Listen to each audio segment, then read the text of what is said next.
નમસ્કાર દર્શક મિત્રો, બોટાદ દસ્તક ન્યૂઝમાં આપનું હાર્દિક સ્વાગત છે અને હું છું એલડી મકવાણા। આપ જોઈ રહ્યા છો બોટાદ દસ્તક ન્યૂઝ। હવે પછીના સમાચાર વિગતવાર।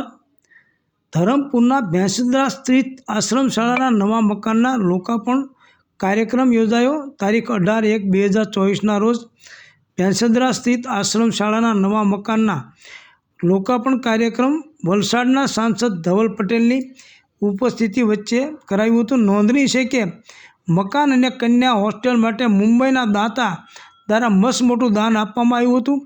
આ પ્રસંગે ઉપસ્થિત સાંસદે આદિવાસી વિસ્તારમાં શિક્ષણ આપતી અને અદ્યતન સુવિધા સજ્જ આશ્રમ શાળા અને લીલુંછમ કેમ્પ્સ માટે સંચાલકોની સરાહના કરી હતી। કાર્યક્રમ દરમિયાન શ્રીમતી ગીતાબેન રાકેશકુમાર શાહ, કન્યા છાત્રાલયના નવા મકાનનું એસકે ગ્રુપ ઓફ કંપની મુંબઈના ભરતભાઈ શાહ અને સામાજિક કાર્યકરીના દાતા રાકેશકુમાર શાહના હસ્તે કરાયું હતું। ધારાસભ્ય અરવિંદ પટેલે આદિવાસી વિસ્તારમાં શિક્ષણ ક્ષેત્રે સુવિધા વધારવા દાતા રાકેશભાઈ શાહ અને પરિવારનો આભાર માન્યો હતો અને આ પ્રસંગે વલસાડ જિલ્લા ભાજપ સંગઠનના પ્રમુખ હેમંતભાઈ કંસારા, વલસાડ જિલ્લા ભાજપના ચૂંટણી ઇન્ચાર્જ ગણેશભાઈ બિરારી, ધરમપુર નગરપાલિકા વિસ્તારના ભાજપ સંગઠન પ્રમુખ અમિતભાઈ, વલસાડ જિલ્લા પંચાયતના પ્રમુખ મનહરભાઈ પટેલ સહિતના ગામના આગેવાનો તથા ગ્રામજનો મોટી સંખ્યામાં ઉપસ્થિત રહ્યા હતા। જિલ્લા bureau chief Balubhai K Gavit, Valsad. Botad Dastak news, LD Makwana, Botad.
ધન્યવાદ।